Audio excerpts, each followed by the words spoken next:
honneur, mais aussi un acte de haute responsabilité de présider cette cérémonie de signature du partenariat entre le Fonds national de réparation aux victimes FONAREV et le système des Nations unies.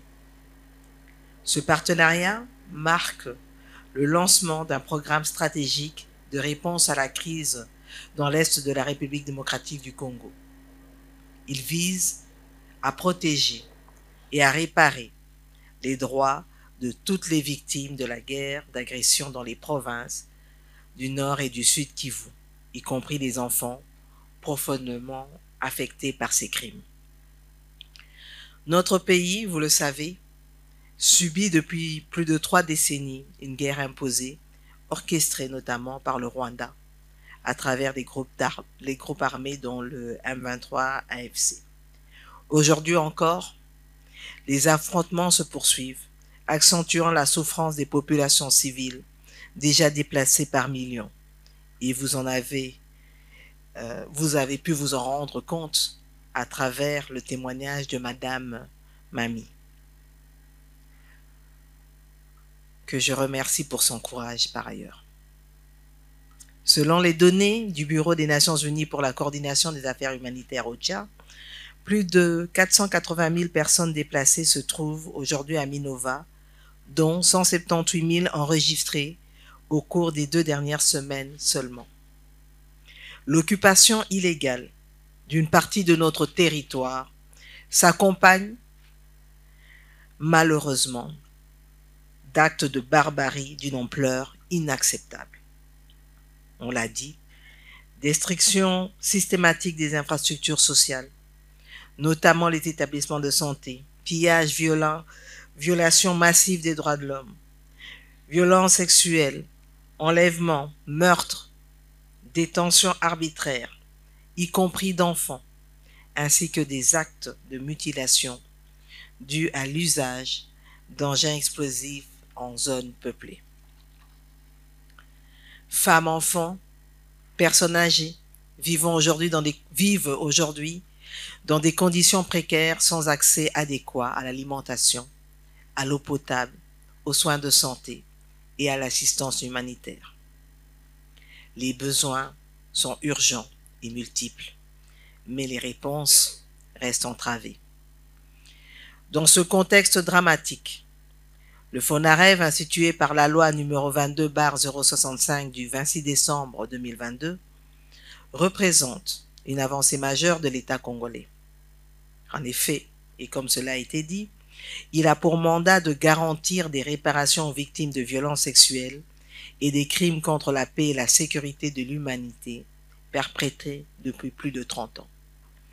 Bien que la situation sécuritaire empêche pour l'instant une présence directe du FONAREV dans certaines zones occupées, notamment à cause des forces négatives M23, notre volonté reste ferme, celle de restaurer la dignité des victimes, de rétablir la confiance envers les institutions et de favoriser la cohésion et la réconciliation au sein des communautés.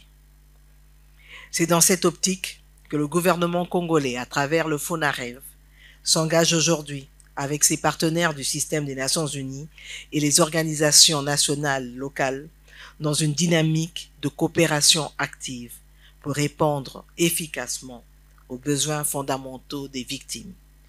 Le programme de partenariat signé aujourd'hui est doté d'un budget de 12 034 067 $, équivalent dollars, pour une durée d'1 an, allant du 4 avril 2025 au 3 avril 2026. Il représente une réponse intégrée, coordonnée et ambitieuse à une crise qui appelle une mobilisation immédiate.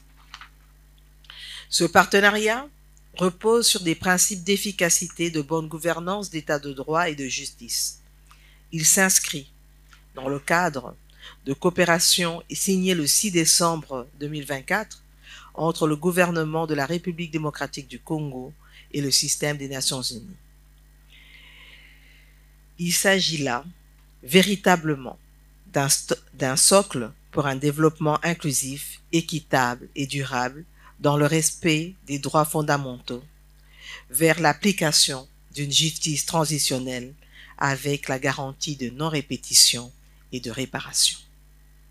Mesdames et messieurs, distingués invités, je tiens à exprimer ma profonde gratitude à son Excellence Félix-Antoine Tshisekedi Tshilombo, président de la République, chef de l'État, qui s'est engagé et a instruit le gouvernement pour des actions concrètes et précises en faveur des victimes à travers la création du FONAREV, et ces différents engagements entrent dans le cadre du programme des actions du gouvernement qui est en ligne droite avec notre plan national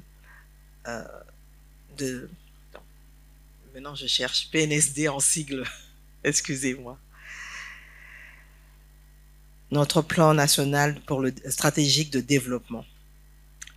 Je remercie également chacun d'entre vous ici présent pour votre engagement constant et la qualité du travail accompli dans ce contexte aussi complexe. Votre dévouement pour le bien-être du peuple congolais est à saluer. Et je sais que ce n'est pas facile, particulièrement pour ceux qui sont encore sur le terrain. La cérémonie d'aujourd'hui marque, je le crois profondément, un tournant dans notre combat collectif pour la justice, la paix et la dignité humaine. Avant de clore mon propos, j'exprime l'espoir de vous retrouver très prochainement pour le suivi et l'évaluation de ce programme ambitieux, parce que nous allons devoir nous assurer que nous aurons effectivement les résultats escomptés. Que Dieu bénisse la République démocratique du Congo. Je vous remercie.